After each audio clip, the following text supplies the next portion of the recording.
Edge by Sylvia Plath. The woman is perfected.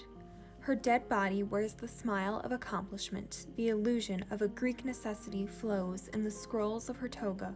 Her bare feet seem to be saying, "We have come so far. It is over." Each dead child coiled, a white serpent, one at each little pitcher of milk, now empty. She has folded them back into her body as petals of a rose close when the garden stiffens and odors bleed from the sweet, deep throats of the night flower. The moon has nothing to be sad about, staring from her hood of bone. She's used to this sort of thing. Her blacks crackle and drag. This poem is by one of my favorite authors, Sylvia Plath. She was an acclaimed writer specializing in poetry. She also happens to have written my favorite novel, which is The Bell Jar. Edge was written 6 days before Sylvia Plath committed suicide in February of 1963. She shut her 2 children in the other room of their small apartment and lined the door with rags and tape. Then she stuck her head in the oven and suffocated.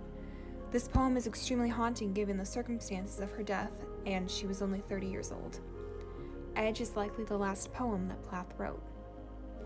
My initial reaction to this poem was shock. The content is so dark and complex, and it made me wonder how this poem was received by audiences when it was released after her death. I think it really reflects the mental health issues that people suffer from today more than ever before. Plath did an excellent job of putting the emotions she felt from her depression on paper, and I believe it is one of her most fascinating and dark poems, although most of her poetry isn't about the most lighthearted subjects.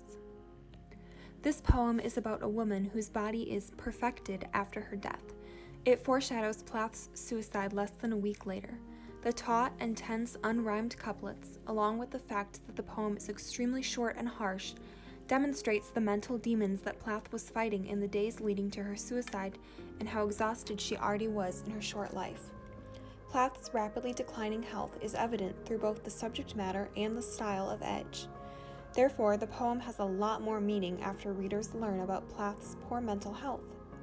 So I think it's important for readers to know background about Plath before reading her work. The major theme of Edge is death. There's a strong sense of the end is coming and all hope seems to be lost for the woman who turns to suicide as her only release.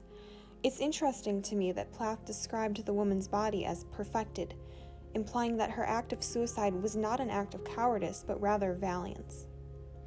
There's also a strong lack of color throughout the poem, which portrays the similarities in emotions of both the woman in Edge and Plath herself.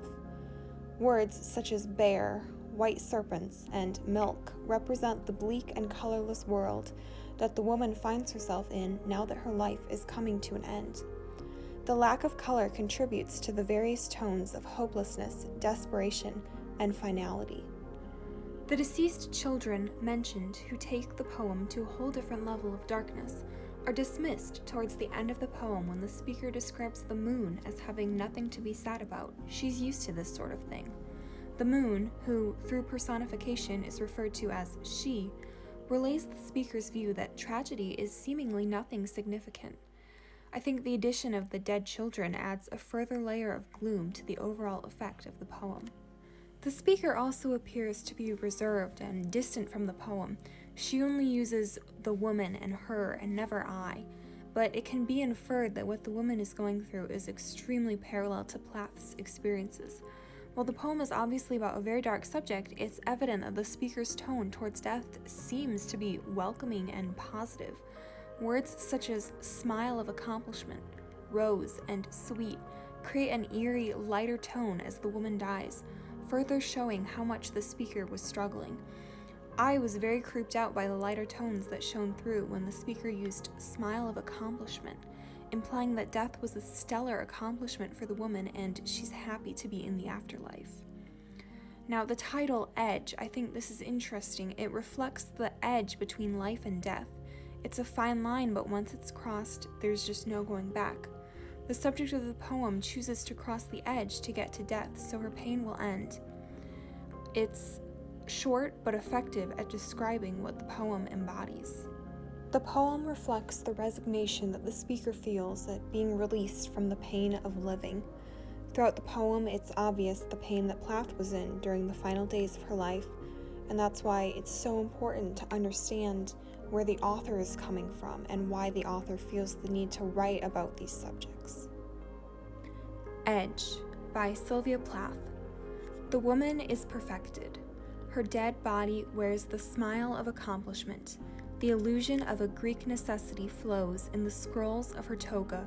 Her bare feet seem to be saying, "We have come so far. It is over." Each dead child coiled, a white serpent, one in each little pitcher of milk, now empty.